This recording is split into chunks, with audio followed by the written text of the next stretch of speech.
Bagaimana Pak Dokter? Ya, insya Allah kita mendoakan dulu di awal, Pak Ustadz. Ya, Saya oke. buka dulu ya. Silakan Pak Dokter. Assalamualaikum warahmatullahi wabarakatuh. Eh, Pak Ustadz telah hadir di antara kita, Pak Ustadz Dr. Azhar Khalid bin Saif. Hari ini yang akan membawakan tausiah mengenai janganlah engkau ceritakan aibmu. Alhamdulillah. Rabbil alamin wassalatu wassalamu ala israfil anbiya wal mursalin wa ala alihi washabbihi ajmain amma ba'du. Segala puji bagi yang maha kuasa Tuhan seluruh alam. Semoga salawat dan keselamatan tercurahkan selalu kepada Nabi dan Rasul termulia, keluarga dan sahabat-sahabatnya. Pada kajian online pada hari ini, seperti biasa, moderator akan membawakan dahulu mengenai adab kajian online, yaitu yang pertama adalah peserta mohon memute-kan audio, akhwat mohon menonaktifkan video, selama kajian berlangsung mohon disimak dan tidak sibuk sendiri ya. Kemudian kita ikatkan ilmu dengan catatan, kita siapkan Al-Quran, pertanyaan boleh secara langsung dengan raise hand dulu atau ketik di kolom chat. Marilah kita niatkan ikhlas kita semata mencari ilmu agama dan mencari ridho Allah Ta'ala. Dan kita selalu berdoa agar Allah Ta'ala akan memudahkan kita dalam memahami ilmu agama. Kemudian diingatkan lagi bahwa tayangan ini di-share secara live YouTube dan Instagram. Dan kita juga mohon untuk like dan subscribe-nya. Kemudian infak dan kajian bisa ditransfer ke rekening Bank Syariah Mandiri nomor 713-902-3484 atas nama Dr. Rina Fajarwati.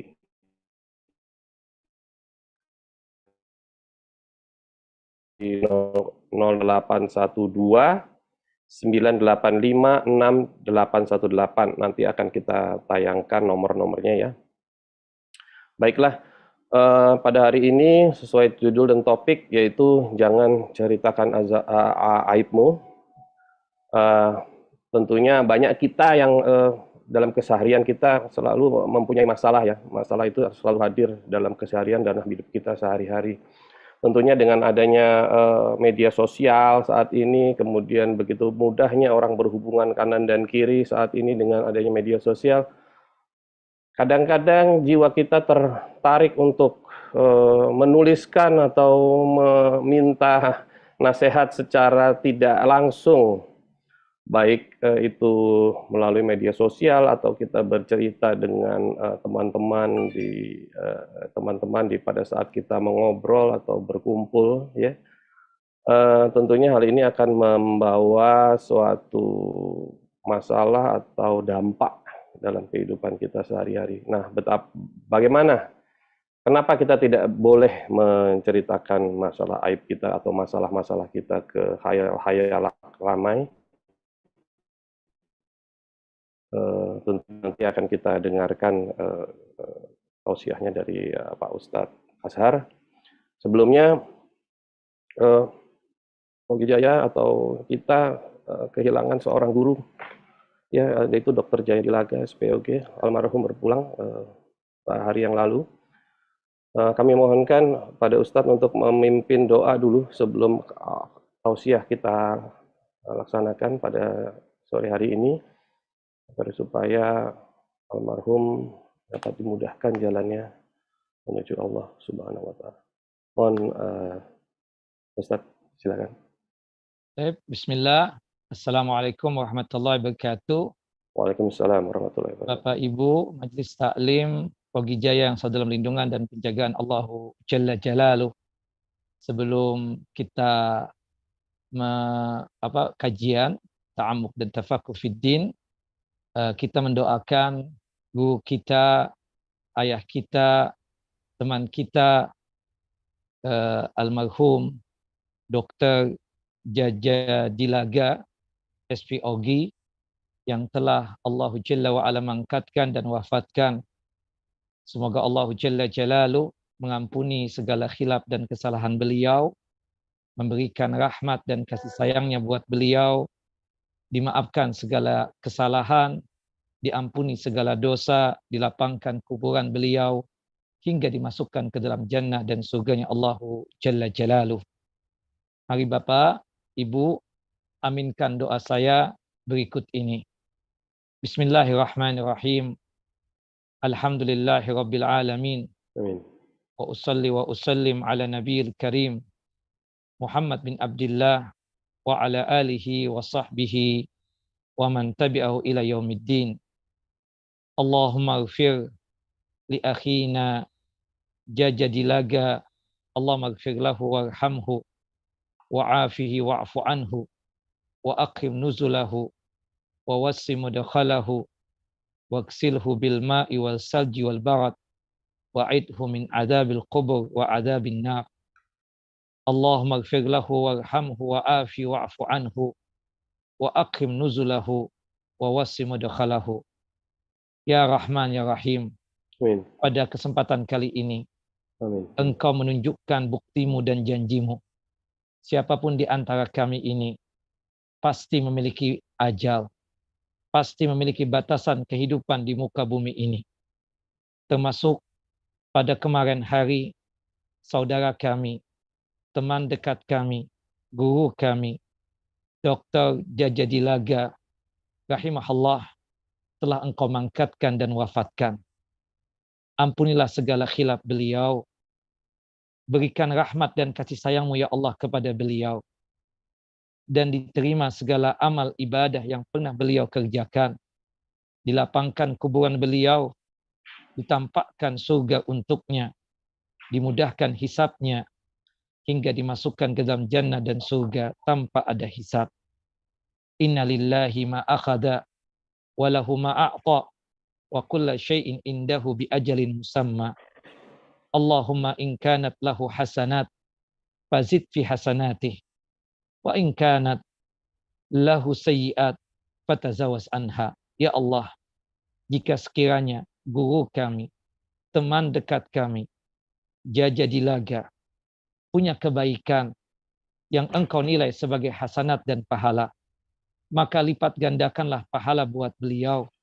Jadikanlah sebagai cara Engkau untuk memberikan rahmat dan ridha-Mu kepada beliau hingga masuk ke dalam jannah-Mu tanpa ada hisab.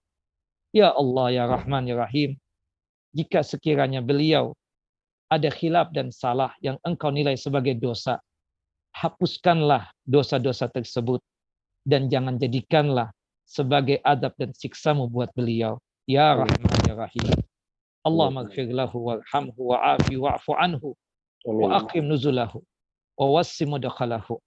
Allahumma ighfir li hayyina wa mayyitina wa sagirina wa kabirana wa dzakarana wa unsana wa syahidana wa ghaibana.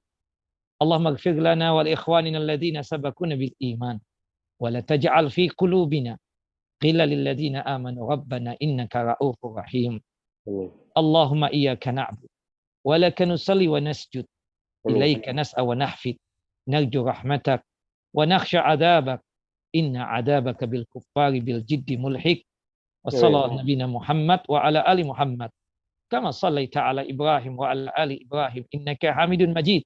Allahumma barik ala Muhammad wa ala ali Muhammad kama barakta ala Ibrahim wa ala ali Ibrahim innaka Hamidun Majid. Subhanaka rabbika rabbil izzati amma yasifun wassalamun alal mursalin walhamdulillahi rabbil alamin. Wassalamualaikum warahmatullahi wabarakatuh. Waalaikumsalam warahmatullahi wabarakatuh. Amin amin ya rabbal alamin. Baik, Pak Dr. Harjo, kita mulai kajian kita. Silakan Pak Ustaz. Izin mulai Pak Dokter. Silakan. Terima kasih. Bismillahirrahmanirrahim. Assalamualaikum warahmatullahi wabarakatuh. Waalaikumsalam warahmatullahi wabarakatuh.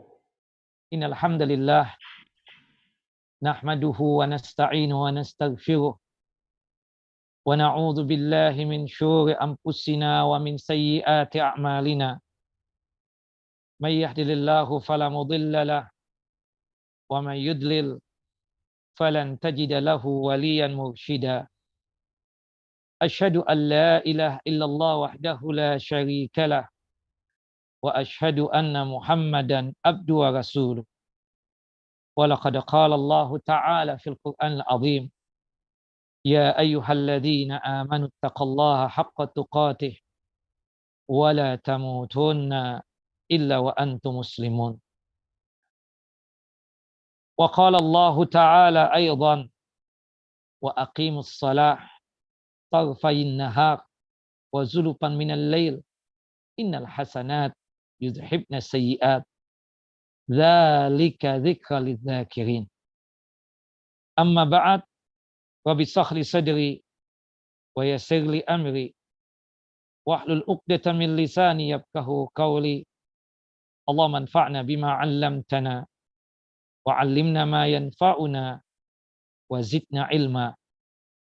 اللهم إنا نعوذ بك من زوال نعمتك وفجأة نقمتك وتحول عافيتك وجميع سخطك. اللهم إنا نعوذ بك من جهد البلاء ودرك الشقاء وسوء القضاء وشماتة الأعداء. اللهم إنا نعوذ بك من عذاب جهنم ومن عذاب القبر ومن فتنة المحيا والممات ومن شر فتنة المسيح الدجال. Ikhwani wa akhawati fid din, a'azani wa a'azakum Allah. Bapak dan Ibu yang selalu dimuliakan oleh Allah Jalla wa Ala, Majelis Taklim Pogi Jaya yang selalu dalam lindungan dan penjagaan Allah Jalla Jalaluh. Alhamdulillah, pada kesempatan kali ini kita kembali bersua dan berjumpa untuk ta'ammuk dan tafaqquh fid din, untuk memperdalam din Allah dan agama Allah Jalla Jalaluh. Dan ini adalah satu kenikmatan yang sangat luar biasa yang kita dapatkan. Subhanallah, saya tahu Bapak dan Ibu adalah orang-orang yang sibuk dengan pekerjaannya untuk mengurusi umat ini, menjaga kesehatan tubuh mereka.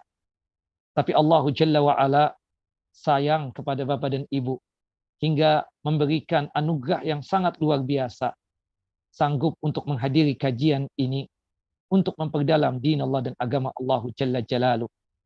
Semoga apa yang kita lakukan ini terhitung sebagai amal saleh kita dan terhitung sebagai mizan hasanat kita, timbangan amal kebajikan kita ketika kelak terjadinya pengadilan Allah Jalla Jalaluh. Amin. Semoga apa yang kita lakukan ini sebagai caranya Allah Jalla Jalaluh untuk menjatuhkan ridha dan rahmatnya atas kita semua, sehingga kita semua dimasukkan ke dalam jannah dan surganya tanpa ada hisab. Amin ya rabbal alamin. Amin. Salawat dan salam selalu tercurah kepada Nabi kita Muhammad sallallahu alaihi wasallam, Nabi yang telah menyampaikan amanah Allah, Nabi yang telah mengajarkan kepada kita tentang iman dan Islam, sehingga kita bisa merasakan manisnya keimanan dan lezatnya keislaman.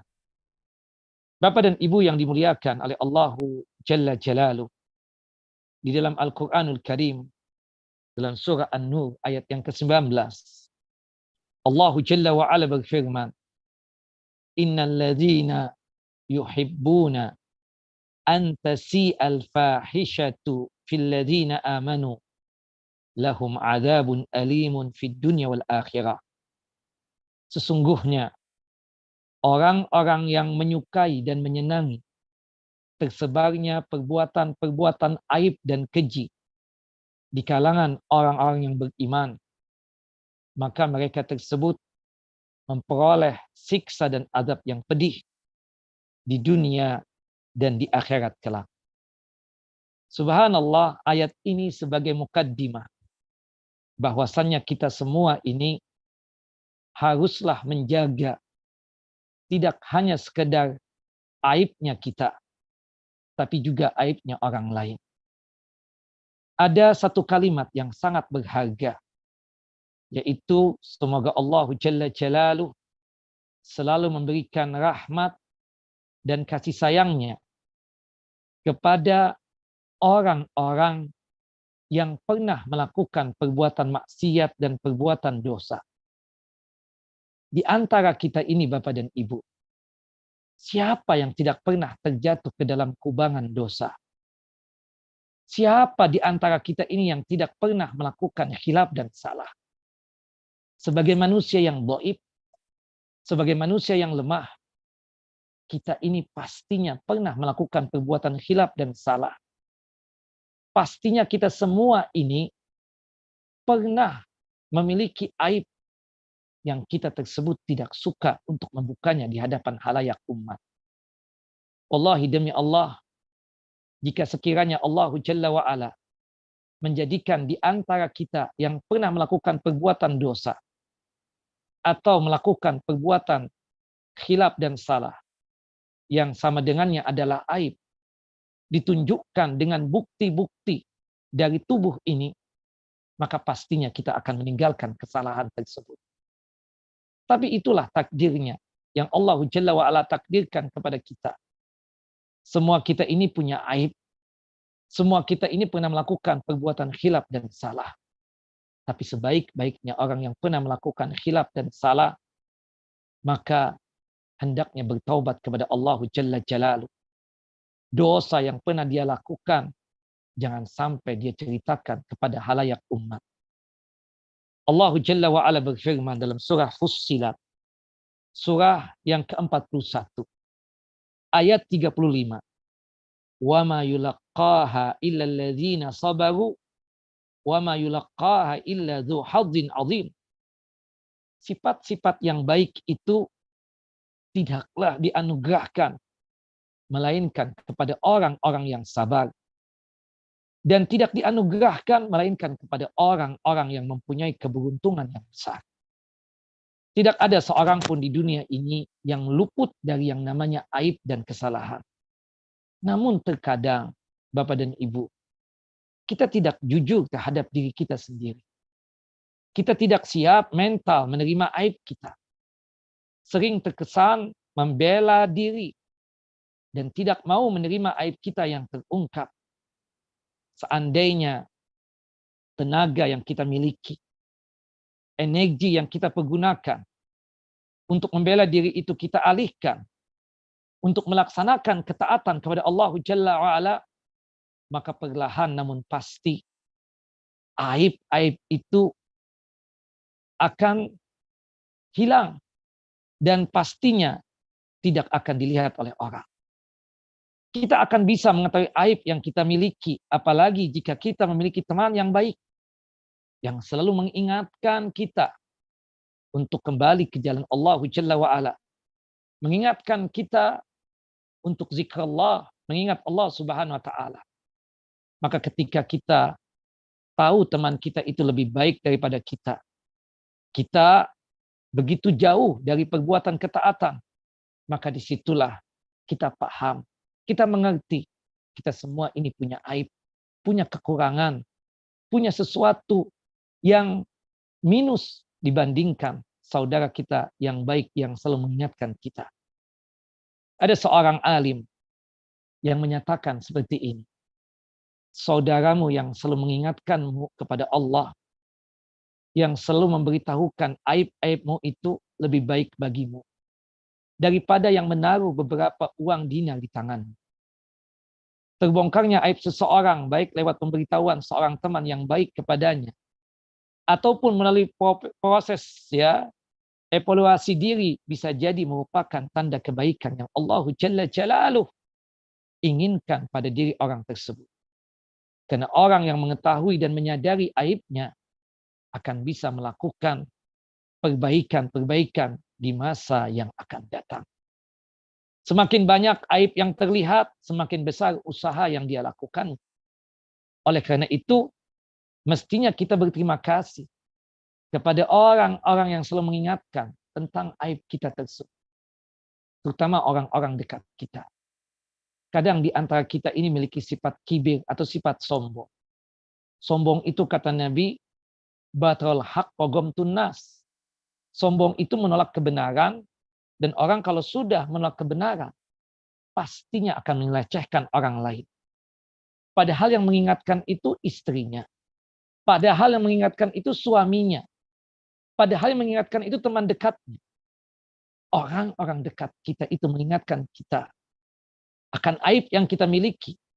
Tidak lain tujuannya agar kita kembali ke jalan Allah Jalla Jalaluh, agar kita tersebut kembali kepada ketaatan kepada Allah Jalla Jalaluh. Maka oleh sebab itu, ikhwan wa akhwati fid din, a'azani wa a'azakumullah, jika sekiranya ada orang lain yang mengingatkan kita akan kesalahan yang kita miliki, maka segeralah kita mengucapkan terima kasih kepadanya dan bersegeralah untuk bertaubat kepada Allah Jalla wa Ala. Di dalam Islam ada adab etika yang harus diperhatikan saat hendak menyampaikan aib ke orang lain.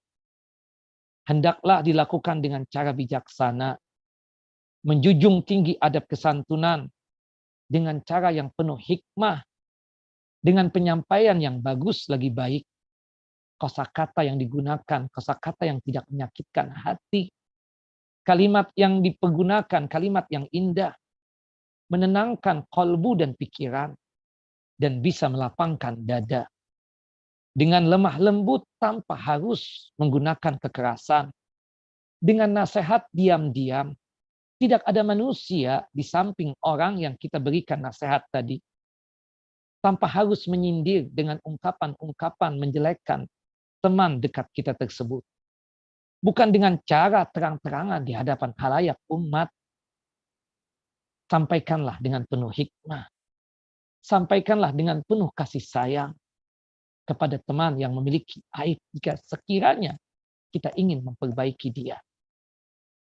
Orang yang menerima nasihat tersebut secara baik juga, maka dia itulah yang akan mendapatkan rahmat Allah Jalla wa Ala. Dan dia itulah yang akan ditutupi aibnya.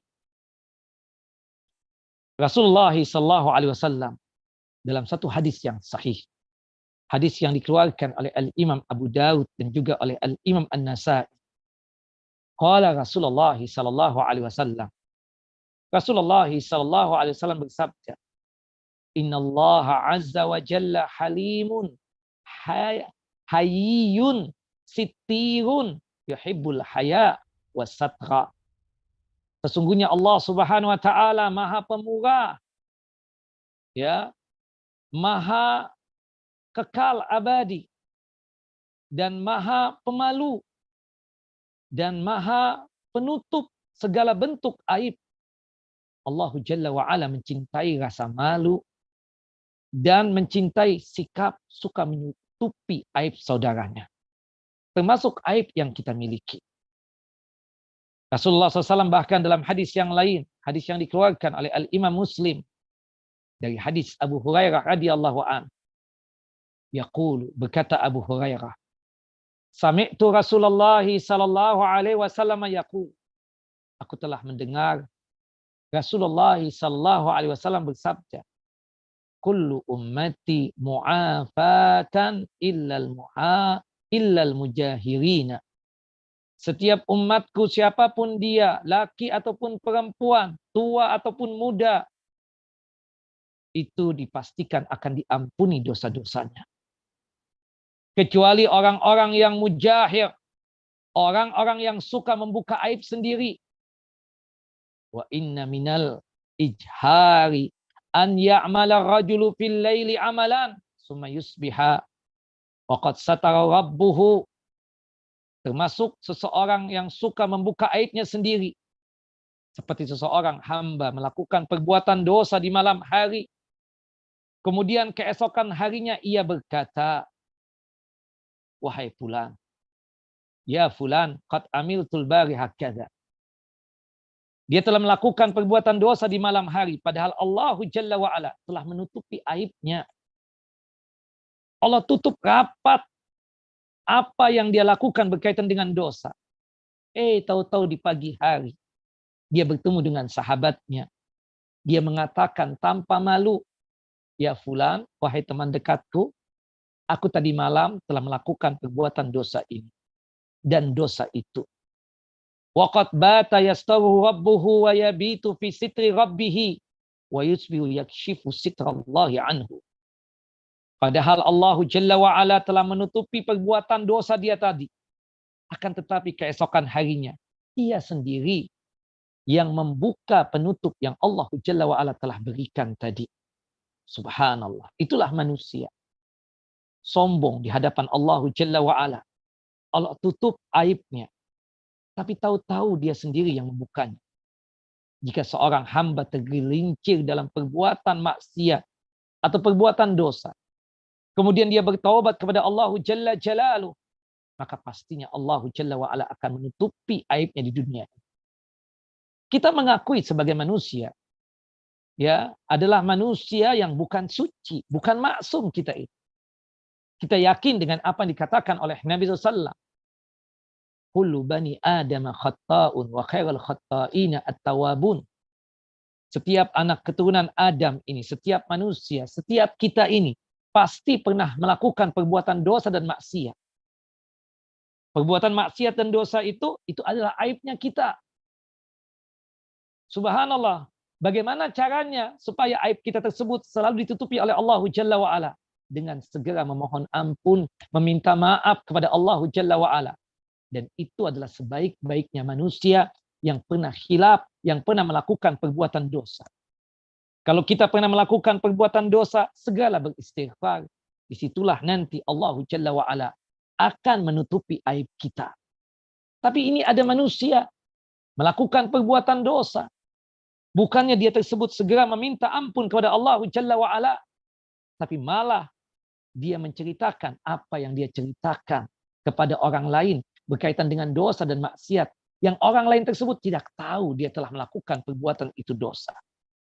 Bapak Ibu, apapun yang pernah terjadi dengan kita berkaitan dengan dosa dan maksiat yang pernah kita lakukan, jangan kita ceritakan. Hatta kepada suami kita sendiri, hatta kepada istri kita sendiri, hatta kepada anak-anak kita sendiri. Allah Jalla wa'ala telah menutup aibnya kita. Tolong jangan dibuka penutup yang telah Allah tutupkan untuk aib kita tersebut. Jika sekiranya kita membuka, maka niscaya Allah Jalla wa'ala akan membuka seluruhnya. Diceritakan dalam satu hadis yang sahih. Ada seorang sahabat laki-laki yang datang kepada Rasulullah Sallallahu Alaihi Wasallam. Kemudian dia bertanya kepada Nabi SAW, "Ya Rasulullah, aku pernah mengobati seorang perempuan di ujung Madinah. Dia ini kebetulan seorang tabib atau dokter. Ya Rasulullah, aku ini pernah mengobati seorang perempuan di ujung kota suci Madinah ini. Lalu aku tidak sekedar menyentuhnya. Maksudnya, ketika aku mengobati dia tersebut, aku sentuh bagian tubuhnya itu perempuan. Tidak hanya sekedar menyentuh bagian-bagian yang penting dari tubuhnya wanita tadi. Ketika perempuan tersebut, aku berikan ketidaksadaran, artinya obat, sehingga membuat itu perempuan tidak sadar diri. Aku zinai itu perempuan. Subhanallah. Aku datang hari ini kepada engkau ya Rasulullah. Tolong berikan hukuman kepadaku. Jalankan had, aku telah berzina dengan perempuan tersebut. Yang perempuan itu tanpa sadar, aku telah zinai. Subhanallah. Kemudian Umar bin Khattab radhiyallahu an yang berada di situ mengatakan kepada orang tersebut, seandainya engkau menutupi dirimu, toh juga tidak ada yang tahu. Kenapa engkau ceritakan ini di hadapan kami? Kata Umar bin Khattab radhiyallahu anhu, sesungguhnya Allah Jalla wa Ala satara uyubat. Sesungguhnya Allah telah menutupi aibmu. Tidak ada yang tahu. Engkau telah melakukan perbuatan itu kepada itu perempuan. Pada saat engkau mengobati itu perempuan. Subhanallah. Nabi kita Muhammad SAW diam. Tidak menjawab sepatah kata pun. Tidak ada ucapan wala sekelimat. Kemudian sahabat ini berdiri. Kemudian meninggalkan Nabi Muhammad SAW. Kemudian Nabi SAW memerintahkan seorang untuk menyusulnya. Untuk memanggil sahabat tadi. Kemudian Nabi SAW membacakan pada firman Allah Jalla Jalaluh. Dalam surah Hud. Surah yang ke-11. Ayat 114. Wa aqimus salata tarafayin nahar. Wa zulufan minal lail. Dan dirikanlah salat pada kedua tepi siang. yaitu pagi dan petang. Dan pada bahagian permulaan malam, maksudnya berkaitan dengan ibadah salat zuhur, asar. Sedangkan malam hari, maghrib, isya dan subuh. Innal hasanati yuzhibna sayyi'at. Sesungguhnya perbuatan-perbuatan yang baik itu menghapuskan perbuatan-perbuatan yang jelek. Dzalika dzikra lidzakirin. Itulah peringatan bagi orang-orang yang ingat. Subhanallah. Salah seorang sahabat Nabi yang ada di situ bertanya kepada Rasulullah SAW, "Ya Rasulullah, apakah ayat ini khusus untuk orang itu saja tadi?" Seorang tabib, dokter yang menggeranyangi pasiennya sendiri, dia sentuh bagian-bagian vital yang ada pada tubuh perempuan tersebut, dia bikin pingsan itu perempuan, kemudian tidak hanya sekedar menyentuh tubuhnya, tapi dia zinai. Apakah ayat ini khusus untuk sahabat kita yang satu tadi, yang profesinya sebagai seorang tabib? Maka Rasulullah SAW, Rasulullah kemudian menjawab, tidak, kata Nabi, akan tetapi untuk semuanya manusia, untuk kita. Siapapun di antara kita ini yang pernah melakukan perbuatan dosa, dia jaga aibnya. Memang dulu dia pernah melakukan perbuatan itu. Subhanallah, dia tutup apa dia ceritakan? Dia langsung bertaubat dan beristighfar kepada Allah Jalla wa'ala. Dan taubat itu adalah bagian daripada kebaikan. Maka disitulah Allah Jalla wa'ala akan mengampuni dosa-dosa dia tersebut. Larangan menyebarkan aib akan membantu pelaku aib itu sendiri untuk bertaubat kepada Allah Jalla Jalaluh. Kalau kita tutupi aib kita tidak mau untuk menceritakannya, meskipun itu pernah terjadi kepada kita. Tapi kita tutup apa? Apalagi kepada pasangan kita. Jangan Bapak Ibu, jangan diceritakan. Apapun yang terjadi, kita tahu itu perbuatan dosa. Kita sampaikan cerita tadi yang berkaitan dengan seseorang, tabib, yang dia tersebut menggeranyangi pasiennya sendiri, yang diceritakan kepada Nabi SAW. Subhanallah, kalau itu diceritakan kepada pasangannya, akan mengakibatkan pasangannya itu akan menuntut cerai dari kita. Maka cukup hanya dirinya dan Allah Jalla Jalaluh yang tahu, yang pernah dia lakukan berkaitan dengan dosa tadi. Subhanallah. Fudail bin Iyad rahimahullah rahmatan wasi'ah pernah berkata seperti ini. Sesungguhnya mukmin itu akan senantiasa menutupi dan menasehati. Menutupi apa ya Qadhi Iyad? Menutupi aibnya sendiri. Memberikan nasihat kalau sekiranya dia melihat secara langsung dengan kedua matanya, ada sahibnya, ada teman yang melakukan perbuatan dosa, dia langsung nasihat. Sedangkan orang munafik dan pendosa senantiasa akan membuka aibnya serta mencelanya. Subhanallah, dia menceritakan apa yang pernah dia lakukan berkaitan dengan dosa-dosa. Kemudian di situ dia membanggakan dengan dosa yang pernah dia lakukan. Disitulah Allah Jalla wa'ala akan membuka seluruh aib. Subhanallah, sungguh sangat berbeda antara orang yang menunjukkan aib sebagai nasihat yang dilandasi kecintaan dengan orang sibuk dan senang mencaci maki kesalahan orang lain siang dan malam. Ini adalah penyakit yang tercela. Manakala seseorang melepaskan lisannya kemudian memata-matai manusia, dia akan semakin lemah badannya, usianya terus bertambah, hatinya semakin sakit, waktunya tersia-siakan, sementara dia tidak menyadari aibnya sendiri. Wal-iyadu billah. Maka sebab itu ikhwan wa akhawati fid din a'azani wa a'azakumullah, Bapak dan Ibu yang dimuliakan oleh Allah Jalla wa Ala, larangan menyebarkan aib akan membantu pelaku aib itu sendiri untuk bertaubat dan beristighfar kepada Allah Jalla wa Ala. Semakin kita tutupi aib kita, semakin timbul rasa kita bersalah kepada Allah Jalla wa Ala. Disitulah nanti kita berusaha semaksimal mungkin untuk beristighfar, untuk bertaubat kepada Allah Jalla wa Ala. Jika aib itu disebar, maka bisa jadi perbuatan itu akan merusak dirinya sendiri.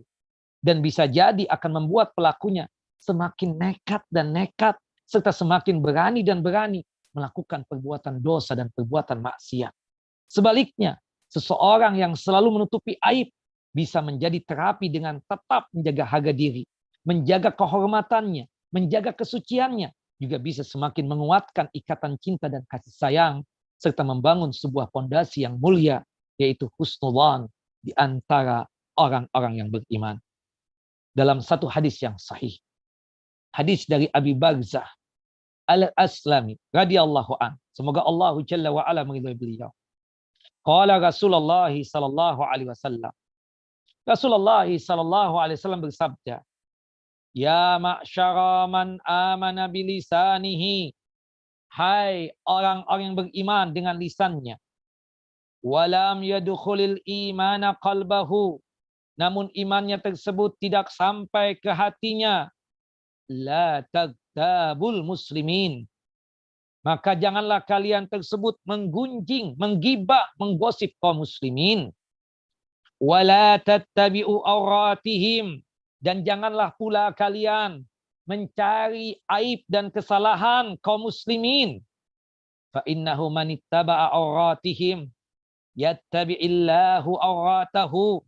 Sesungguhnya orang yang suka mencari aib dan kesalahannya orang mukminin, orang muslimin, maka Allah Jalla wa ala akan mencari kesalahannya dan aibnya.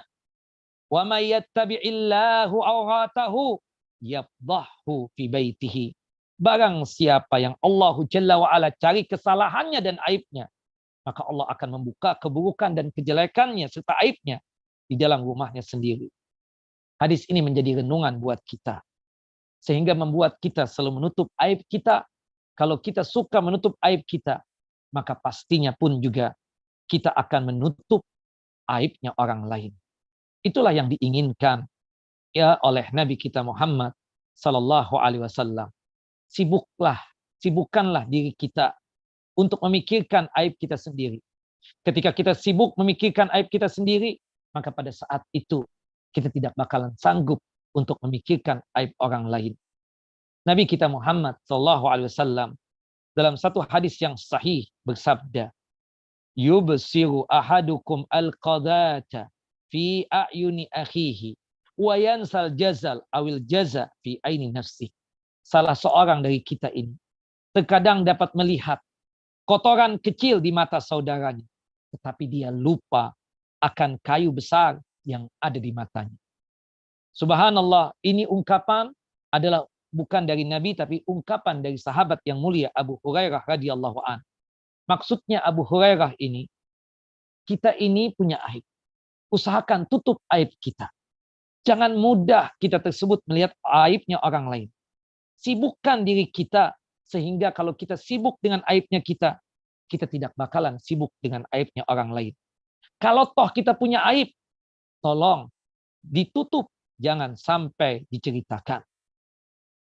Disebutkan di dalam hadis Nabi kita Muhammad sallallahu alaihi wasallam.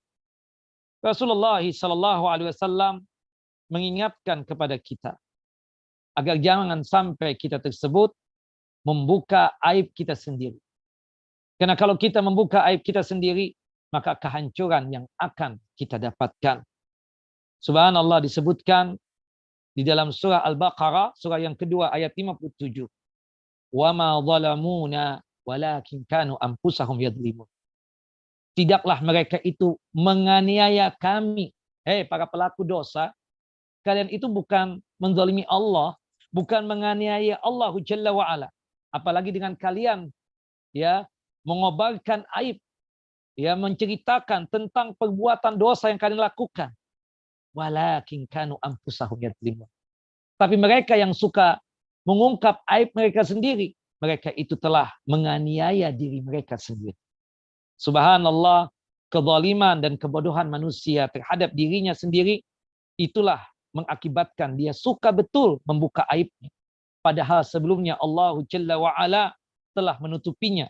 Hal ini sesuai dengan hadis Nabi sallallahu alaihi wasallam yang dimana tadi kita sudah bacakan bahwasannya setiap umat ini apapun dosa yang pernah dia lakukan, selama dia tutupi, maka Allah Jalla wa ala akan mengampuni perbuatan dosa dia tadi. Kecuali al-mujahirina, kecuali orang-orang yang membuka aibnya sendiri. Dia melakukan itu di malam hari. Allah tutupi apa yang dia lakukan di malam hari. Tahu-tahu besok harinya dia ceritakan kepada temannya, kepada sahabatnya, bahwasanya aku tadi malam habis berzina dengan fulana. Oh, tadi malam aku habis menegak khamar, habis menegak minuman keras. Tadi malam baru datang dari nightclub ini, dari diskotik ini, dari tempat pelacuran ini. Manusia tadinya tidak tahu, tapi dia berani untuk menceritakan aibnya sendiri di hadapan manusia. Atau sebagian yang dilakukan oleh orang yang pernah bertaubat, tapi dia ceritakan aibnya di masa lalu. Ah, kalau cuma 1 botol, itu sih biasa. Dulu saya 30 botol dari minuman keras tidak mengakibatkan saya ini mabuk. Wal'iyadzubillah. Saya tidak tahu Anda pernah mabuk. Saya tidak tahu Anda pernah melakukan perbuatan zina. Kenapa Anda dalam kondisi yang di hadapan saya soleh dan solehah? Kenapa menceritakan aib Anda di masa lalu tersebut? Tutupilah aib Anda.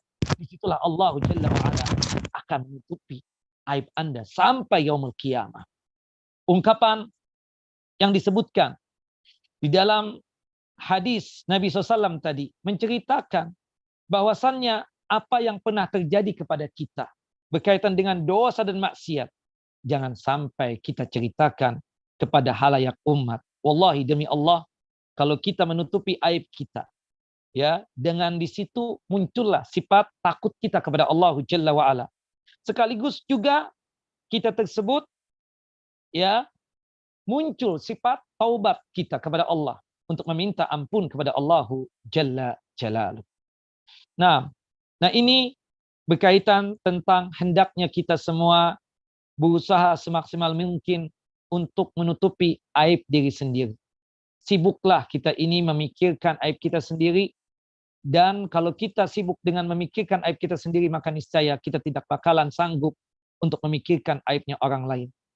Kalau sekiranya kita tidak boleh untuk membuka aib kita sendiri, apalagi membuka aibnya orang lain. Subhanallah. Kalau bukan karena Allah Jalla wa'ala menutupi aib kita, maka pastinya kita ini semua akan ketahuan apa kesalahan kita. Siapapun kita yang kelihatannya baik, khair, soleh, soleha, ya Allah, semua kita punya aib. Tapi Allah tutupi itu semua, agar kita sadar, agar jangan sampai kita menceritakan aibnya orang. Nah, kita sedikit menambah, selain kita itu diharuskan untuk menutup aibnya kita sendiri, kita pun juga diperintahkan oleh Allah Jalla wa'ala untuk menutup aib saudara kita. Subhanallah, ada satu cerita yang sangat menarik yang diceritakan di dalam hadis yang sahih. Di zaman Nabi Musa alaihissalam, ya, kaum Nabi Musa yaitu Bani Israel ditimpa musim kemarau yang berkepanjangan. Mereka pun berkumpul untuk mendatangi Nabi mereka, yaitu Nabi Musa alaihissalam. Mereka berkata, ya kalimallah, wahai Nabi Musa. Ya, kalimallah itu artinya Allah Jalla wa'ala langsung mengajak bicara kepada Nabi Musa tanpa perantaraan Jibril alaihissalam. Wahai Nabi Musa, berdoalah engkau kepada Rabbmu, kepada Allah Jalla wa'ala, agar Allah Jalla wa'ala menurunkan hujan kepada kami. Maka berangkatlah Nabi Musa AS bersama kaumnya menuju padang pasir yang luas. Waktu itu mereka berjumlah lebih daripada 70.000 orang. Mulailah mereka berdoa dengan keadaan yang lusuh dan kumuh, penuh dengan debu, haus lagi lapar. Nabi Musa berdoa, Ilahi asqina ghaisab. Ya Allah, ya Tuhan kami, berikanlah hujan yang datang dari Engkau ya Allah. Ya Rahman, ya Rahim. Ya Allah, guyurkanlah kepada kami ini hujan yang rahmat yang datang dari Engkau ya Allah. Setelah itu langit ya tetap ya terang benderang, matahari pun bersinar semakin kemilau. Subhanallah, kemudian Nabi Musa berdoa lagi, Ilahi asqina ghaisa. Ya Allah, ya Rahman ya Rahim, turunkanlah hujan kepada kami ini. Subhanallah, sampai pada akhirnya Allah Jalla wa Ala menurunkan hujan tersebut. Kemudian Allah Jalla wa Ala mengatakan kepada Nabi Musa, ya dikarenakan keinginan Nabi Musa alaihissalam dan kaumnya untuk diturunkan hujan. Dan pada saat itu tidak turun hujan. Allah berkata kepada Nabi Musa, bagaimana aku akan menurunkan hujan kepada kalian? Sedangkan di antara kalian ada seorang hamba yang bermaksiat sejak 40 tahun yang lalu. Umumkanlah di hadapan manusia agar dia berdiri di hadapan kalian semua. Karena dialah aku tidak menurunkan hujan untuk kalian. Maka Musa pun berteriak di tengah kaumnya, wahai hamba yang bermaksiat kepada Allah sejak 40 tahun. Keluarlah di hadapan kami. Karena engkaulah hujan tak kunjung turun. Seorang laki-laki melirik ke kanan dan ke kiri. Maka tak seorang pun yang keluar di hadapan manusia tersebut. Saat itu pula sadar. Nabi Musa alaihissalam sadar. Kemudian subhanallah Nabi Musa sadar bahwasannya mereka tersebut tidak bakalan mengakui hal yang demikian. Kemudian Nabi Musa alaihissalam berkata lagi, siapa di antara kalian yang pernah melakukan perbuatan khilaf dan dosa sampai Allah Jalla wa'ala tidak menurunkan hujan kepada kita ini. Subhanallah, ya, ada di antara mereka yang meneteskan air mata, keadaan yang penuh dengan kesedihan dalam kalbunya, dalam hatinya. Dengan tulus ikhlas dia berdoa, ya Allah, aku telah bermaksiat kepada engkau selama 40 tahun. Selama ini pula engkau menutupi aibku ya Allah. Sungguh sekarang ini aku bertaubat kepada engkau ya Allah. Maka terimalah taubatku. Tak lama setelah pengakuan taubat tersebut tanpa diketahui oleh orang lain, maka awan-awan pun berkumpul. Kemudian setelah itu turunlah hujan lebat yang luar biasa. Subhanallah, Nabi Musa alaihissalam keheranan. Nabi Musa dan kaumnya tidak tahu siapa yang melakukan perbuatan dosa 40 tahun. Subhanallah, ternyata mereka tetap tutupi aibnya, tidak mau menampakkan bahwasanya perbuatan dosa itu pernah dilakukan. Dia dalam kalbunya, dalam hatinya langsung berdoa kepada Allah agar Allah Jalla wa'ala mengampuni dosanya. Setelah terampuni dosa tersebut, Allah segera menurunkan hujan. Nabi Musa pun keheranan kemudian bertanya kepada Allah, ya Allah, engkau telah turunkan hujan kepada kami. Namun tak seorang pun yang keluar di hadapan kami ini yang mengaku telah melakukan perbuatan dosa selama 40 tahun tadi itu. Allah Jalla wa'ala berfirman, aku menurunkan hujan kepada kalian oleh sebab hamba yang karenanya hujan tak kunjung turun. Subhanallah, 40 tahun tidak pernah bertaubat. Hari itu ketika Nabi Musa mengatakan, siapa di antara kalian ini yang 40 tahun melakukan perbuatan dosa?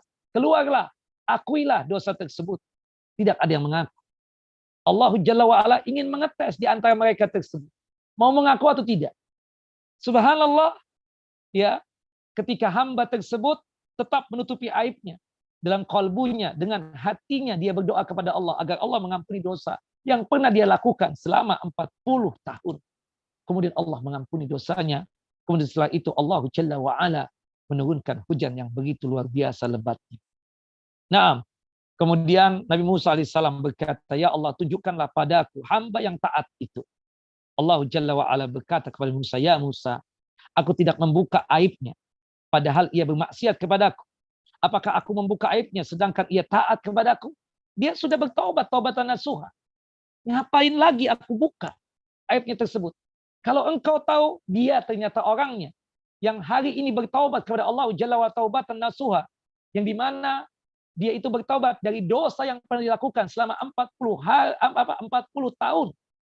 Hari ini dia sudah bertaubat dan sudah melakukan ketaatan kepada Allah Jalla wa ala. Kalau aku tunjukkan dia yang sekarang ini taat kepada Allah Jalla wa ala, berarti secara tidak langsung engkau tahu dia itu pula yang pernah melakukan perbuatan dosa selama 40 tahun. Yang sampai hari ini baru dia bertaubat. Subhanallah. Maksud dari cerita ini, bahwasannya kita memang dulu pernah melakukan perbuatan dosa. Maka oleh sebab itu, akuilah itu di hadapan Allah. Bukan diakui di hadapan manusia. Bukan diinfokan kepada halayak umat. Siapapun dia. Hatta ustaz. Bagaimana sikap Nabi tadi ketika ada seorang tabib, seorang dokter yang dia menzinai pasiennya dia sendiri tersebut.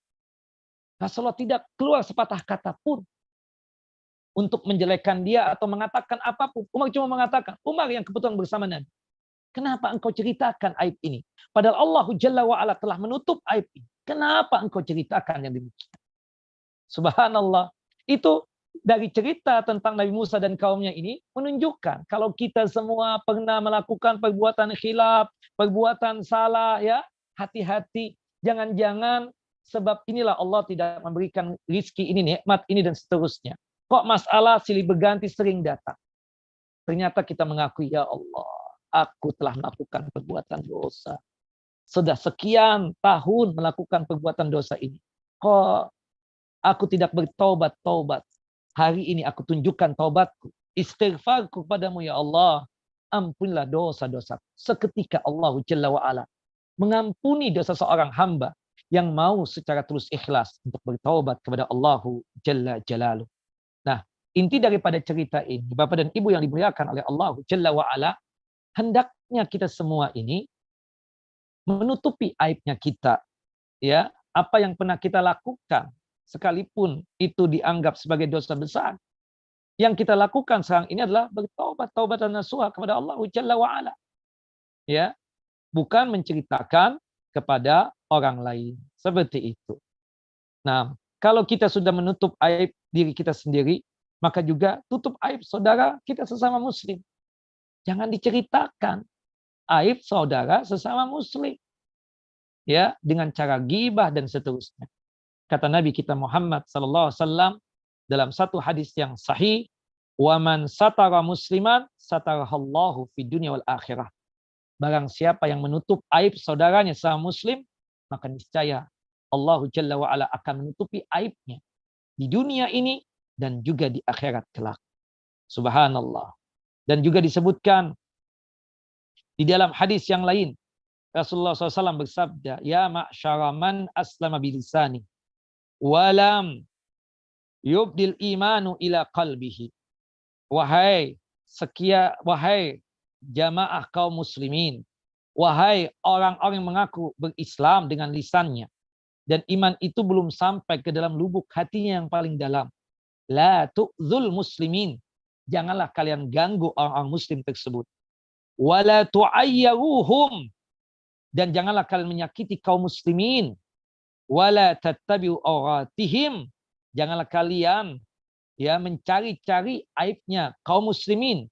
Fa innahu man tatabba'a aurata akhihil muslim, tatabba'a Allahu auratahu. Barang siapa yang mencari-cari aibnya seorang muslim, saudaranya seorang muslim, maka Allah Jalla wa ala akan mencari dan membuka aibnya dia tersebut. Wa may yattabi'illahu auratahu yafdahu walau fi jawfi rahlihi. Barang siapa yang Allah Jalla wa ala cari aibnya, pasti Allah akan bongkar kesalahan dan aibnya, walaupun di dalam rumahnya sendiri. Allahu Akbar.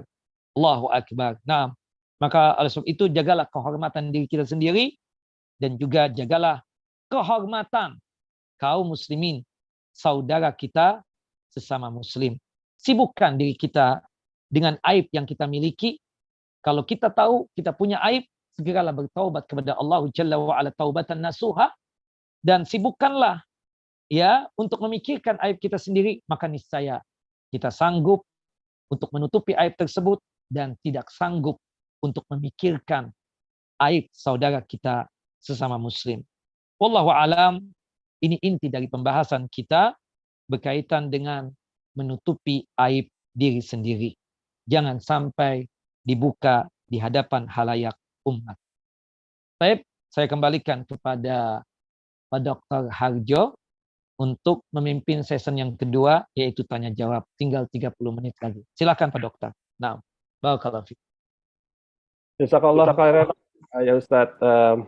Ya, jemaat sekalian, apakah di antara kita ada yang memiliki pertanyaan? Saya melihat ada satu yang raise hand di sini ya. Dr. Nurul Huda. Mungkin kami persilakan untuk mengajukan pertanyaannya. Kita punya waktu selama 30 menit. Baik, terima kasih Dokter, moderator dan juga Ustadz Azhar. Bismillah, Assalamualaikum warahmatullahi wabarakatuh. Waalaikumsalam warahmatullahi wabarakatuh. Semoga Allah menjaga antum Ustadz dan juga panitia kajian dan juga kaum muslimin. Ingin saya tanyakan Ustadz, terkait dengan aib yang kita tutupi ini Ustadz, itu hadis Rasulullah SAW yang menyatakan bahwa orang yang melakukan maksiat dalam kesendirian, maka pahalanya akan bertebaran seperti ditiup angin gitu Ustaz. Yang ingin saya tanyakan, yang diancam dengan hadis tersebut orangnya seperti apa Ustaz? Yang apakah orang-orang yang dia terlihat di depannya itu seperti orang alim, kemudian dia mungkin terlihat soleh, tapi ternyata di balik itu dia melakukan maksiat di hadapan Allah. Sedangkan ya kita sama-sama tahu namanya kita manusia, kita nggak ingin aib kita terlihat sama orang gitu. Begitu juga kita sudah tobat, kemudian tergelincir lagi, sudah tobat, tergelincir lagi. Walaupun mungkin dikenal orang, kita sebagai orang yang mungkin dianggap alim atau misalnya soleh. Apakah orang yang seperti itu terancam dengan hadis tersebut? Mungkin itu aja Ustaz. Barakallahu fiik, jazakallahu khair. Ya, melakukan perbuatan dosa di tempat yang tersendiri, tidak di hadapan halayak umat. Yang terkena berkaitan dengan ancaman tersebut adalah sikap seperti orang munafik. Ya, yang dimana kelihatan dia tersebut dia baik di hadapan halayak, tapi subhanallah ketika dia tidak berada di hadapan halayak, dia tersebut ya tidak seperti itu.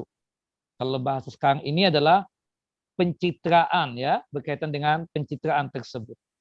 Nah, bagaimana seseorang namanya manusia itu kadang, apalagi di tempat yang tersembunyi kadang, syaitan menggoda, maka timbullah ya sikap untuk melakukan perbuatan dosa. Nah, hadis yang antum ceritakan tadi itu, ya, kita ingin membacakan. Ini status hadisnya bagaimana kan seperti itu. Ya, di sini memahami hadis dari sahabat yang mulia Thauban radhiyallahu an dan juga hadis Abu Hurairah radhiyallahu an. Ya, diceritakan dalam konteks hadisnya itu la a'lamanna aqwamun min ummati ya'tuna yaumal qiyamah bihasanati amsalin jibalin tihamatun bidhan. Ya, sungguh saya telah mengetahui bahwa ada satu kaum dari umatku yang datang pada hari kiamat dengan membawa kebaikan sebesar gunung Tihamah yang putih. Gunung Tihamah ini gunung yang sangat besar. Kemudian Allah menjadikan debu yang berterbangan. Ya. Kemudian Thauban radhiyallahu an bertanya kepada Nabi SAW, ya Rasulullah, sifhum lana, ya jillahum lana an la nakuna minhum wa nahnu la na'lam. Ya Rasulullah, tolong dong sebutkan ciri khas mereka itu dan jelaskan perihal mereka agar kami tidak menjadi seperti mereka tanpa disadari. Kemudian Rasulullah SAW bersabda, qala Rasulullah SAW, Rasulullah SAW bersabda, amma innahum ikhwanukum wa min jildatikum wa ya'khuduna minal lail kama ta'khuduna walakinnahum aqwamun idza khallau bimaharimillah intahaquha. Ya, kata Nabi, sesungguhnya mereka adalah saudara kalian, dari golongan kalian, kulitnya sama seperti kalian. Ya, mereka sholat malam sebagaimana kalian, tetapi mereka adalah kaum jika bersendirian, mereka menerjang hal-hal yang diharamkan Allah. Mereka suka melakukan perbuatan dosa.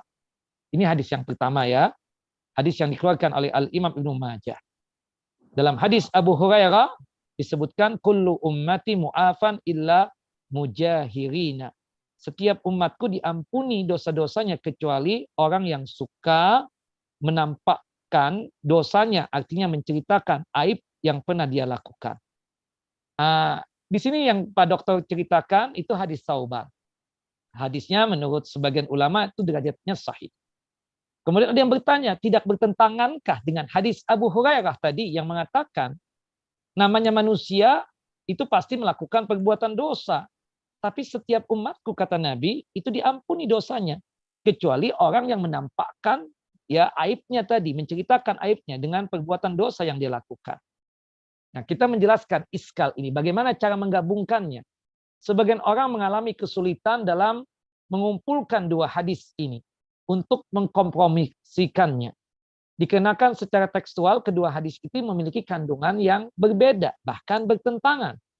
Pada hadis yang pertama, hadis Thauban radhiyallahu an, pelaku maksiat yang melakukan maksiat ketika sendirian, tidak diketahui orang lain, dikatakan amalannya menjadi sia-sia dan diancam siksa neraka. Sedangkan hadis Abu Hurairah menjelaskan, semestinya mereka menyembunyikan maksiatnya, termasuk ke dalam golongan yang diampuni ketika dia menyembunyikan maksiatnya tersebut. Karena yang tidak diampuni itu adalah orang yang suka menampakkan dosanya atau menceritakan aibnya tadi. Dalam menggabungkan kedua hadis ini, para ulama menempuh berbagai macam cara. Di antaranya, yang pertama, ternyata Bapak, hadis yang antum sampaikan tadi, yang disampaikan oleh Pak Dokter tadi, itu hadisnya dhaif. Sebagian ulama mendoifkan itu hadis. Alasannya sebagai berikut. Salah satu perawi hadis tadi itu, yaitu Uqbah bin Alqamah bin Hadid al-Ma'afiri, dinilai dhaif atau lemah dalam masalah hafalan. Kata Al-Imam Al-Uqaili, la yutabi'u ala hadisihi. Itu Uqbah bin Alqamah tidak memiliki mutaba'ah, artinya tidak bisa diikuti hadisnya, atau tidak diterima hadisnya, atau periwayatannya. Ibnu Adi mengatakan, Uqbah meriwayatkan hadis dari Al-Auza'i yang tidak disepakati oleh seorang pun, dikarenakan dia terkenal lemahnya dalam masalah hafalan. Selain itu, redaksi hadis Sauban dinilai mungkar dengan alasan ketentuan dalam Islam adalah keburukan tidaklah menggugurkan pahala kebaikan. Jadi kita nih, dalam kaidah Islam yang diajarkan oleh Nabi, Ahlus Sunnah wal Jamaah, kita sholat. Kita menjalankan praktek sholat itu sesuai dengan kaidah keabsahan sholat. Kita sholat ada wudhu, misalnya. Kita ikhlas melaksanakan ibadah sholat. Sholatnya sesuai dengan tuntunan Nabi, dari takbiratul ihram sampai salam. Maka sholatnya diterima oleh Allah Jalla wa'ala. Kondisi dia ikhlas dan ittiba. Sholat yang dia kerjakan sesuai dengan tuntunan Nabi. Maka diterima. Subhanallah, ternyata si fulan pernah melakukan perbuatan dosa. Anggaplah dosa zina atau minuman keras. Ya, maka apakah ibadah sholat dia tersebut gugur? Tidak. Yang menggugurkan amal ibadahnya, ya, itu cuma satu dosa, yaitu syirik besar. Jika ada di antara kita ini pernah melakukan perbuatan syirik besar, pernah datang ke dukun, peramal, paranormal, pernah datang ke kuburan, cari wangsit, bertawasul dengan ahli kubur, ini satu-satunya dosa yang mengakibatkan hancur, gugur pahala amal soleh yang pernah kita kerjakan. Adapun dosa yang lain tidak mengakibatkan amal soleh tersebut hancur. Ini keterangannya. Jadi redaksi dari hadis Sauban tersebut, matannya, redaksinya, lafadznya pun juga dinilai dhaif karena bertentangan dengan kaidah yang diajarkan oleh Nabi, yaitu tidak ada satu dosa yang bisa menggugurkan pahala amal soleh kecuali jika seorang hamba itu melakukan perbuatan syirik besar. Nah, maka oleh sebab itu dikatakan dalam hadis Sauban yang diterangkan oleh Pak Dokter tadi itu dinilai mungkar, ya, dengan alasan ketentuan dalam Islam, keburukan tidaklah menggugurkan pahala kebaikan kecuali kalau yang dia lakukan dosa syirik besar. Namun sebaliknya, kebaikan yang kita lakukan, sholat, puasa, zakat, haji, dan seterusnya, itu bisa menghilangkan dosa-dosa, terutama dosa-dosa kecil. Terutama dosa-dosa kecil.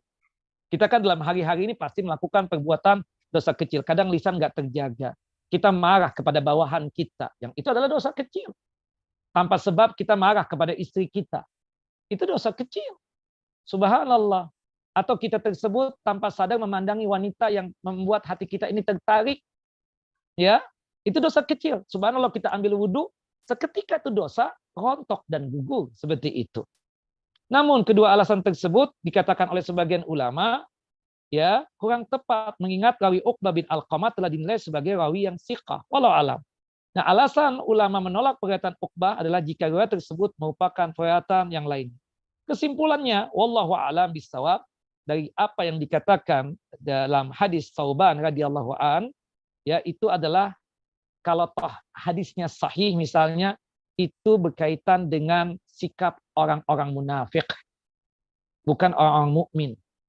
Munafik itu sangat jelas, ya, berbajukan keimanan, tapi kalbunya, hatinya tersebut berbajukan kekufuran.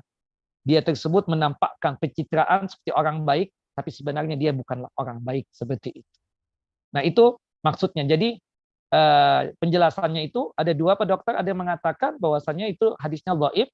Ada yang mengatakan sebagian ulama jika sekiranya itu hadisnya sahih, Itu pun cerita tentang orang-orang munafik, bukan orang-orang mukmin yang muwahhidun, yang dimana mereka tersebut selalu beribadah kepada Allahu Jalla Jalaluh. Begitu kira-kira Pak Dokter. Nah, penjelasan hadis itu sangat luar biasa. Nah, jelas Pak Dokter? Alhamdulillah jelas Ustaz. Barakallahu fiik. Jazakallahu khairan. Wa iya, barakallahu fiik. Nah, juga sebagai tambahan Pak Dokter ya, jika sekiranya kita mengulangi dosa yang sama, dalam hadis qudsi Allahu Jalla wa Ala mengatakan, ya, hamba itu telah melakukan perbuatan dosa. Tapi hambaku tahu bahwasanya aku ini maha pengampun. Dia kemudian meminta ampun kepada aku. Hambaku tahu aku ini at-tawwab, maha penerima taubat. Hambaku kemudian bertaubat kepada Allah dan aku terima taubat. Besok harinya melakukan perbuatan dosa yang sama. Besok harinya juga dia bertaubat. Maka Allah Jalla wa Ala masih membukakan pintu taubat untuknya. Dan Allah Jalla wa Ala tidak pernah bersikap zalim kepada hambanya. Perbuatan dosa tidaklah menggugurkan pahala amal saleh yang dikerjakan oleh seseorang kecuali cuma satu dosa, yaitu dosa kekufuran dan dosa syirik besar. Wallahu a'lam bissawab. Nah, begitu kira-kira Pak Dokter. Jazakallah khair, Ustadz. Ya, untuk jemaat sekalian, mungkin ada yang masih ingin menyampaikan pertanyaan secara langsung sebelum kita menuju ke pertanyaan yang disampaikan melalui chat ya. Ada yang ingin menyampaikan secara langsung, kami persilahkan untuk terlebih dahulu.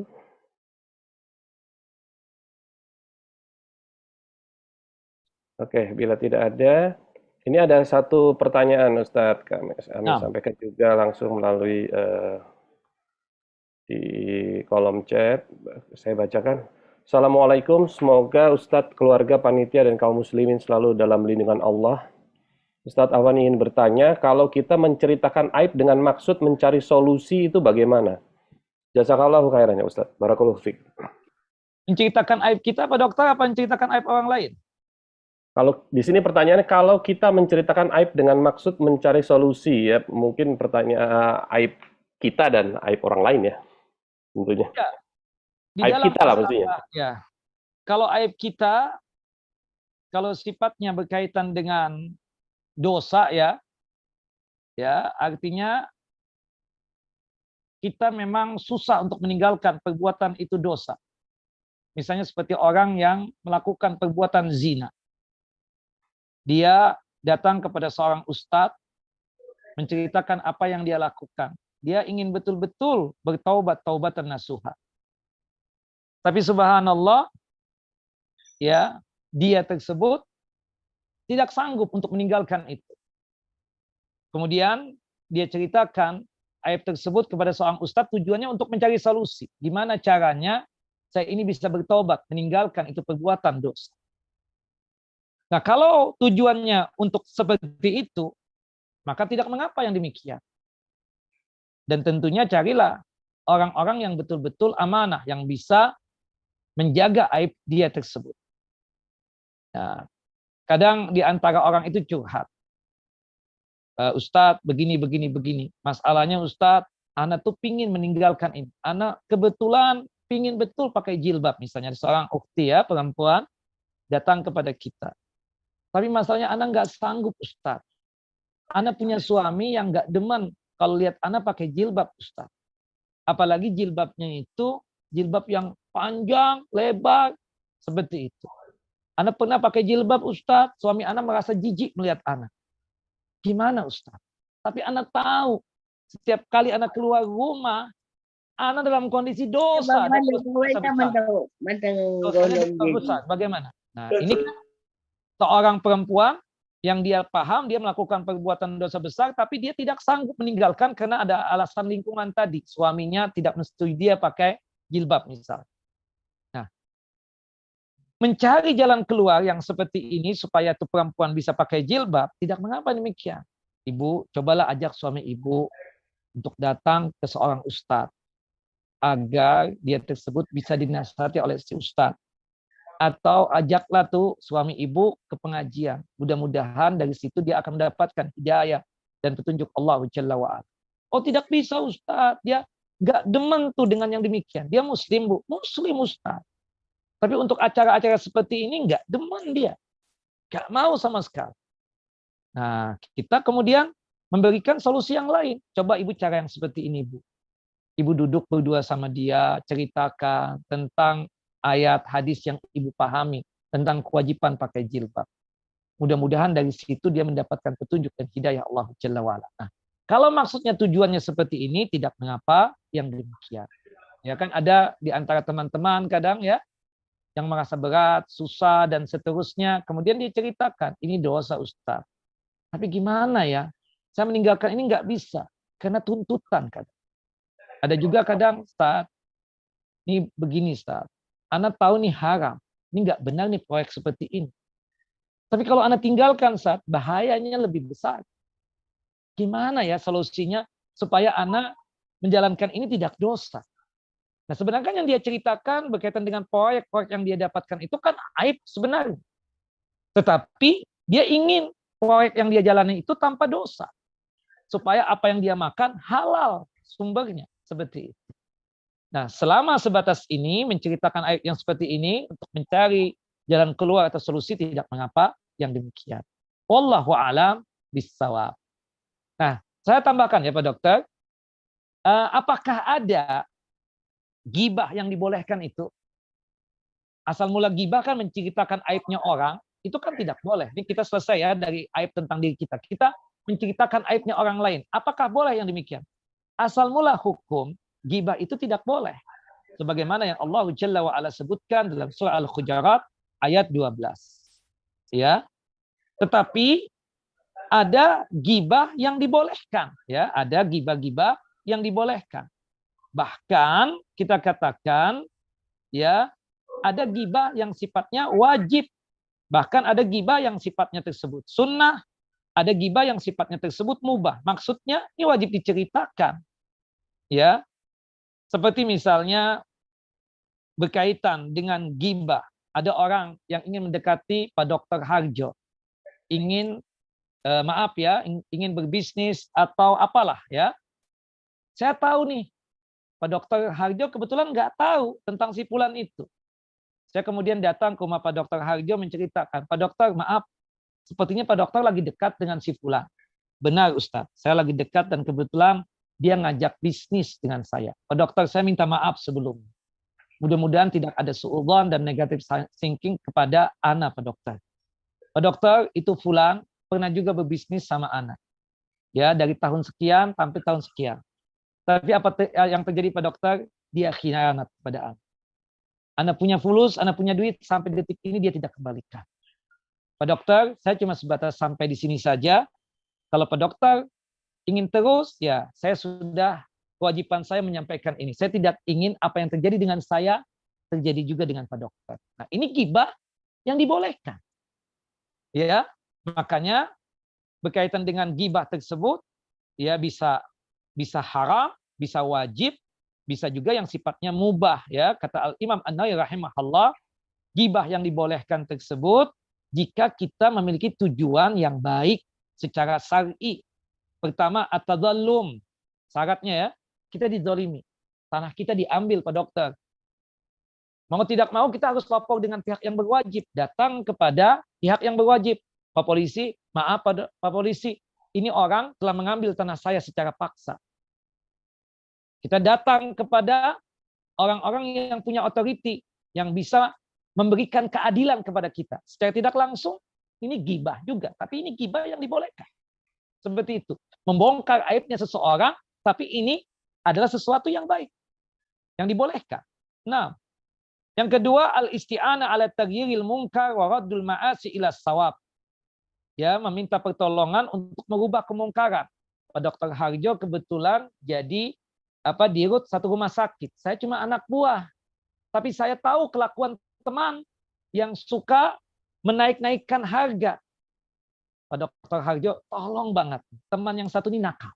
Dia suka memark up dari apa yang ada. Oh begitu Pak Ustadz. Antum yang tegur langsung. Ustadz aja enggak. Dia sama saya tidak bakalan. Yang ada permusuhan. Tapi kalau sama Pak Dr. Harjo, insya Allah dia akan ya akan istilahnya akan meninggalkan hal ini. Nah, itu kita ceritakan untuk apa? Untuk meminta pertolongan agar bisa merubah itu kemungkaran. Kita tahu di antara anak-anaknya Pak Dokter atau Bu Dokter ada yang melakukan perbuatan maksiat. Ketemu dengan saya, ya, dia sedang merokok. Bu Dokter, maaf. Bu Dokter, anaknya Bu Dokter yang itu tadi ketemu saya. Maaf Bu Dokter, saya nggak berani langsung negur. Dia sama teman-temannya merokok. Maaf banget, ini fotonya. Kenapa Pak Ustadz nggak tegur langsung? Bu, kalau saya tegur langsung, dia pasti akan melawan saya, apalagi bersama teman-teman. Tapi kalau ibu, sebagai orang tuanya, sebagai mamahnya, pasti dia akan menurut. Nah, itu ghibah yang dibolehkan juga untuk menyelamatkan, untuk merubah kemungkaran yang ada seperti itu. Yang ketiga, al-istifta, meminta fatwa.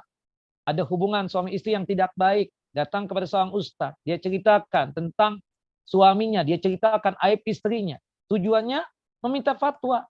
Sebagaimana kasusnya Hindun yang menceritakan aib suaminya yang bernama Abu Sofyan.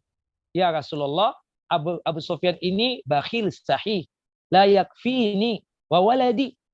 Ya, Abu Sofyan ini bakhil, kikir. Dia tersebut memberikan nafkah nggak cukup buat aku dan buat anakku. Ini kan aib. Kalau suami tahu aibnya itu diceritakan, dia pasti marah. Tapi memang kenyataannya memang nggak cukup memberikan nafkah. Maksud saya datang boleh nggak? Dia tidur, kemudian hartanya aku ambil. Sekedar untuk mencukupi aku dan anak-anakku. Kata Nabi boleh yang demikian. Minta fatwa. Minta fatwa. Ya kan seperti itu. Nah, kemudian anak kita dilamar oleh seorang laki-laki. Kita nggak kenal. Ngakunya dokter juga. Nah, kemudian kita nih, Dokter Harjo kenal nggak sama si fulan ini? Ngakunya murid antum Pak Dokter ketika di Undip. Benar nggak? Siapa ya? Si ini namanya. Mungkin teman yang satu tahu. Tolong dong Pak Dokter, kenapa Pak Ustadz? Dia melamar putri saya Pak Dokter. Ya, dia melamar putri saya. Saya nggak tahu nih orang. Dari mana dia asalnya. Nah, kemudian kita bertanya juga kepada Dokter Reyan, kepada Dokter Fatimah. Dok, Bu Dokter kenal nggak tentang si fulan ini? Oh kenal. Gimana Ustadz? Dia itu melamar putri saya. Terima apa nggak terima? Jangan, kata Bu Dokter Fatimah. Kenapa? Dia begini-begini. Dulunya koboi, dia suka memainkan wanita, sukanya kawin cerai dan seterusnya. Oke, itu aib kah? Nah, tapi tujuannya untuk menyelamatkan orang. Tidak mengapa yang demikian. Wallahu a'lam. Nah, termasuk juga ya selain meminta fatwa, tahdzirul muslimin minasyarr wa nasihatuhum, memperingatkan kaum muslimin dari keburukan tuh orang. Ya, hati-hati jangan bergaul dengan si fulan. Ya kan? Seperti itu. Karena dia begini-begini. Maka itu tidak mengapa. Membuka aibnya orang. Benar. Tapi itu dibolehkan. Wallahu alam bissawab. Ya. Ya, termasuk juga at-ta'rif, definisi. Membilang orang misalnya pincang atau cacat, ada kekurangan. Itu kan tidak boleh. Tapi kita datang ke suatu kaum. Kebetulan namanya di komplek itu yang kita cari namanya sama. Kemudian Bapak mencari yang ini. Maaf. Coba gambarkan orang tersebut gimana? Maaf, kakinya pincang. Oh, si fulan rumahnya di sini. Oh, nomor rumahnya begini. Nah, maka itu kan aib sebenarnya menyebut pincang atau ada cacat di tubuhnya. Itu aib. Tapi karena untuk definisi seseorang agar kita bisa mudah mengenali seseorang, maka tidak mengapa yang demikian. Wallahu a'lam bishawab. Ini kira yang berkaitan dengan apakah boleh untuk membongkar aib tadi dengan tujuan mencari solusi, boleh. Tidak mengapa yang demikian. Wallahu a'lam bishawab. Nah. Jazakallahu khair Ustadz. Dari jamaah sekalian, mungkin ada lagi yang ingin menyampaikan pertanyaan secara langsung. Dipersilahkan untuk raise hand atau langsung membuka mic-nya. Kami persilahkan. Jadi Ustadz, ini sebenarnya ada pertanyaan lagi, tapi mungkin tadi sedikit banyak sudah Ustadz jawab, yaitu jika kita ingin melindungi seseorang, kita tidak apa untuk melakukan atau menyampaikan aib itu, tetapi juga sekaligus mencari solusi. Terlebih lagi bertanya itu ke arah orang yang bisa memberikan solusi. Nah. Ini ada pertanyaan, saya bacakan saja sekalian ya. Assalamualaikum warahmatullahi wabarakatuh. Mohon maaf Ustadz, pengamatan saya, kadang saya amati banyak orang yang tidak merasa bahwa yang bersangkutan atau saya tidak merasa melakukan maksiat atau hal-hal yang dilarang oleh Allah. Jadi tidak merasa melakukan maksiat. Terlebih lagi jika kesalahan itu menyangkut penyimpangan akidah yang halus-halus, seperti penyimpangan ada orang-orang yang membenarkan tidak memakai jilbab gitu. Seperti tadi yang sudah Ustadz sampaikan. Dan juga bolehkah menyampaikan aib orang lain dengan tujuan melindungi publik? Saya pikir juga sudah Ustadz sampaikan tadi ya. Misalnya untuk membohongi publik, jadi kita sampaikan, jadi kita bela kan, seperti kata Ustadz tadi, bahwa kita untuk melindungi sesuatu yang lebih besar, kita bisa menyampaikan hal tersebut. Seperti misalnya Allah memaparkan kezoliman Fir'aun di Al-Quran di lebih dari satu ayat. Itu bagaimana Ustadz? Ya mungkin...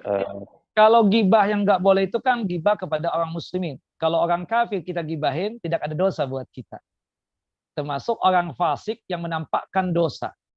Misalnya ya, maaf, ya, di rumah sakit, ya, atau di instansi kantor kita tersebut, ada orang yang punya kelakuan aneh, anggaplah gay.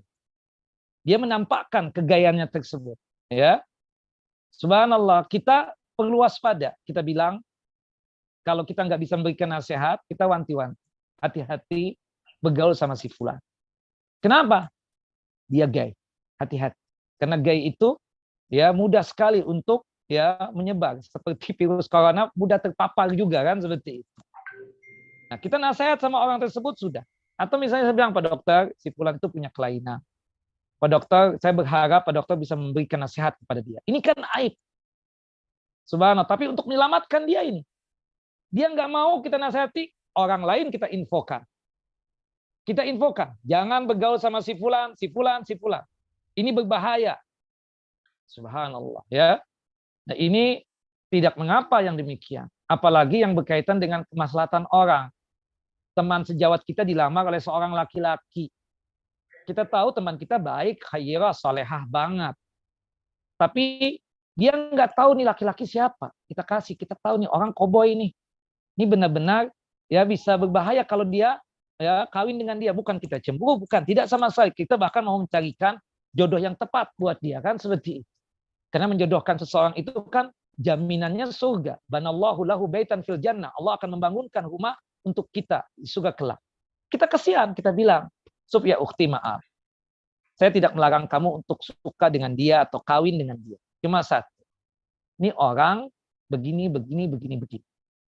Secara otomatis kita bongkar aibnya orang itu. Tapi tujuan kita untuk menyelamatkan teman kita tadi. Tidak mengapa yang demikian. Nah, jadi maksud saya dari gibah tersebut tidak semuanya haram. Ada gibah yang wajib, ada gibah yang sifatnya mubah tadi, yang kita mesti kudu ceritakan seperti itu. Wallahu a'lam bishawab. Kayak misalnya orang punya penyakit misalnya kan, seperti itu. Kayak zaman waktu pandemi itu kan COVID itu sesuatu hal yang aib. Orang pada ketakutan kalau dibilang sakit. Padahal kan, maaf, itu sesuatu yang bukan penyakit yang memalukan gitu loh. Beda kalau penyakit yang maksiat gitu loh. Ya bilang aja, kenapa nggak hadir? Bilang lagi terpapar COVID. Kan lebih bagus seperti itu. Sehingga dia tidak datang ke rumah. Kenapa antum nggak terima kami di rumah dan seterusnya? Oh, kita lagi terpapar COVID nih, maka kami tidak menerima. Padahal kan itu penyakit, tapi ini penyakit yang bukan aib. Kalau penyakitnya aib itu, nah itu kita katakan untuk berhati-hati agar orang jangan sampai terzolimi dari penyakitnya tadi itu, maka boleh untuk kita ceritakan. Sekadar itu saja. Wallahu a'lam bishawab. Intinya kata Imam Nawawi rahimahullah dan ulama-ulama yang lainnya, gibah itu dibolehkan jika terjadi pada 6 hal yang saya sebutkan tadi. Kalau kita dizolimi, kemudian untuk merubah kemungkaran, meminta fatwa, menghindarkan kaum muslimin dari keburukan, kemudian ada orang yang di depan kita secara terang-terangan melakukan perbuatan dosa, boleh kita gibahin. Kemudian untuk mendefinisikan seseorang, dia terkenal dengan lakop atau gelar tertentu, atau dia itu punya kekurangan, ada tubuhnya yang cacat, untuk kita mudah bertemu dengan dia, kita sebutkan kekurangannya tadi, maka itu tidak mengapa yang demikian. Wallahu a'lam bishawab. Adapun berkaitan dengan gibah yang wajib untuk kita sampaikan, sebagaimana yang diungkapkan juga oleh para ulama ketika menjelaskan tentang gibah yang diwajibkan, hiyal gibah allati biha yahsulul fardi najatun mimma yahmadu uqbah, yaitu gibah dalam rangka untuk menyelamatkan seseorang dari keburukan, ya, maka wajib untuk diceritakan, seperti masalah pernikahan. Ya, ada seseorang yang tadi yang saya ceritakan melamar ini itu. Kita tahu nih sebagai ustadz, ini nggak benar. Pak dokter, jangan terima Pak dokter.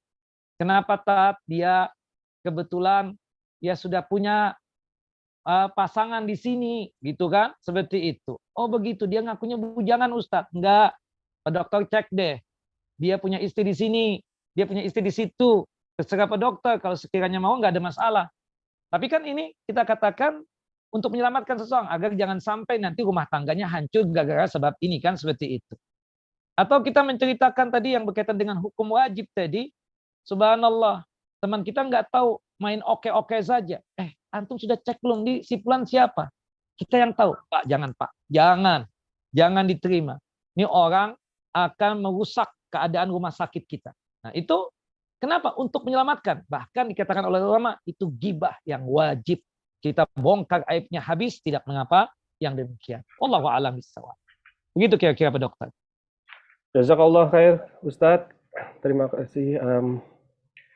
Waktu juga yang sudah mencapai pukul 17.30, sehingga mungkin kita harus memberikan, kami mohonkan untuk Ustadz bisa memberikan kesimpulan sekaligus memberikan doa penutup nanti untuk kajian pada sore hari ini. Baik. Pertama berkaitan dengan masalah aib. Kita yang pernah melakukan perbuatan khilaf dan salah di masa lalu, terjatuh ke dalam kubangan dosa.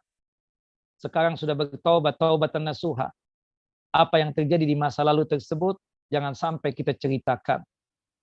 Apalagi kita menceritakannya kepada pasangan kita, yang itu masalahnya adalah sangat sensitif sekali, karena bisa mengakibatkan hancurnya rumah tangga seseorang. Termasuk aib-aib yang lainnya. Allah Jalla wa'ala telah menutupi aib tersebut, maka janganlah untuk dibuka aib tersebut. Nah kalau kita sibuk dengan aibnya kita, maka mudah kita untuk beristighfar dan bertaubat kepada Allah Jalla Jalaluhu. Yang kedua, kalau kita sibuk dengan aib kita, maka pastinya kita tidak bakalan mau untuk mengurusi aibnya orang lain. Wallahu a'lam wa sallallahu ala nabiyina Muhammad wa ala ali Muhammad. Allah baik ala Muhammad wa ala ali Muhammad. Allahumma arinal haqqa haqqa warzuqna tiba'ah wa arinal batila batila warzuqna jitnabah. Ya Allah ya Rahman ya Rahim, tunjukkanlah kepada kami yang hak itu hak, yang benar itu benar, dan berikanlah petunjukmu kepada kami agar kami mudah untuk menjalankan kebenaran dan hak tersebut. Ya Allah ya Rahman ya Rahim, tunjukkanlah kepada kami ini yang batil itu batil, yang salah itu salah, dan berikanlah petunjukmu kepada kami ya Allah agar kami mudah untuk meninggalkan kebatilan dan kesalahan tersebut. Allahumma inna na'udzubika min zawali ni'matika wa fuj'ati niqmatika wa tahawuli afiyatika wa jami'i sakhatika. Ya Allah, kami berlindung kepadamu dari hilangnya kenikmatan yang telah Engkau anugerahkan kepada kami. Ya Allah, kami berlindung kepadamu dari adab dan siksamu yang datang secara tiba-tiba. Ya Allah, kami berlindung kepadamu dari hilangnya kesehatan yang ada pada tubuh kami. Ya Allah, kami berlindung kepadamu dari segala macam murka dan amarah kepada kami. Wassalamualaikum Muhammad wa ala ali Muhammad. Kita tutup kajian kita dengan masing-masing kita membaca doa kafaratul majlis. Subhanakallahumma wa bihamdika asyhadu an la ilaha illa anta astaghfiruka wa atubu ilaik. Wassalamualaikum warahmatullahi wabarakatuh. Waalaikumsalam warahmatullahi wabarakatuh. Demikianlah jemaah sekalian pada kajian pada sore hari ini. Jazakallahu khair, Ustaz. Kami izin tutup kajian pada sore hari ini.